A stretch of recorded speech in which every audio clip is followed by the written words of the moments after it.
This is the third in a series of videos looking closely at the I Held the Line trailer for Squadron 42 that was shown at CitizenCon 2953. We've looked at the type of ships at the Battle of Vega and the new uniforms of the UEE. Now let's lick the plate clean by scouring the video for the names of specific ships or individuals that were there, who was on board them, and what other lore those ships or units connect to. I've organised this mostly from most confident to least confident, as some of these get pretty tenuous. It's also worth acknowledging that some of this might just be placeholder background detail that isn't intentional for the story and will change before release. Either way, we will get to talk about some obscure ship lore, which is always worthwhile. If you enjoy videos about lore, languages and all the little details, please consider subscribing to my channel. The unit we're seeing here is the 65th Battle Group of the UEE Navy, a part of the 2nd Fleet.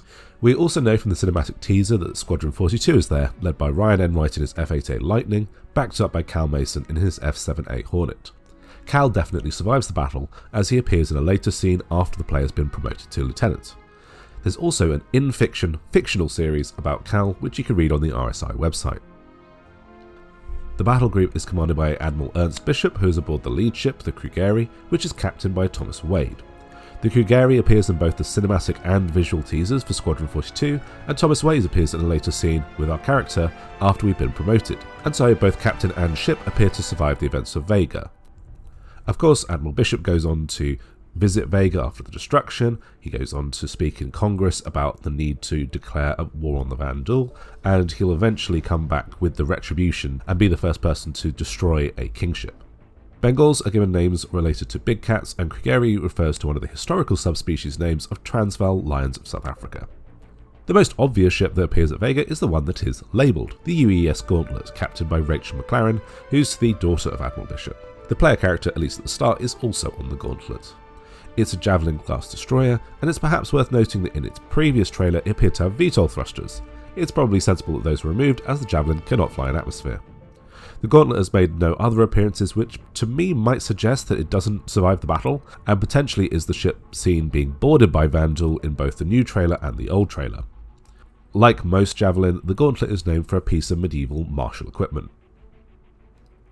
The rest of the ships we can identify are listed on the holoviewer of the Krugeri in the background of this shot during Bishop's speech. We can see two of the new potential cruiser ships, the UEES Corvus, which has no appearances so far outside this video, and the UEES Integrity, which is visible past Captain Wade's leg. The Integrity was originally featured in a Galactopedia article named Integrity and Honor. This article describes a propaganda film shot on the cruiser about a decade before the events of Vega. This is where I got the identification of this ship class as cruisers.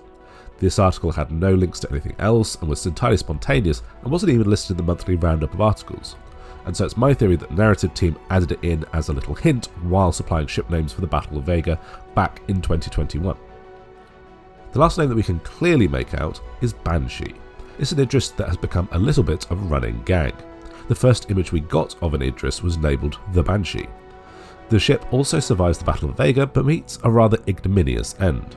After being decommissioned, it was sold to Whitley's Guide, who destroyed it while demonstrating the Ares fighters during 2951.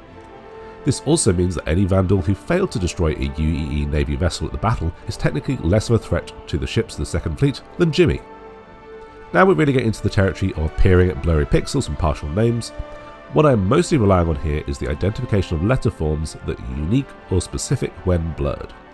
One letter that's particularly helpful to look for is A, because there is no other letter that blurs to an upward triangle. There's two javelins positioned under the Corvus. One of them we can see the whole name, and it appears to me to say UEES Morningstar, referencing a type of mace. This ship doesn't appear anywhere else in lore yet. At the very start of the shot, we can see a ship name included by a console. The second letter appears to be an A. The first could be a W or an H, and the third perhaps an R, D or P. That could say War, and represent the only serving Javelin that we have been able to explore so far in the game, the UEES Warhammer, which makes an appearance every year at Invictus. The evidence against this is that we can see the fourth letter, and Warhammer is spelt with a space, so it could be a Javelin named after a different weapon that starts with War.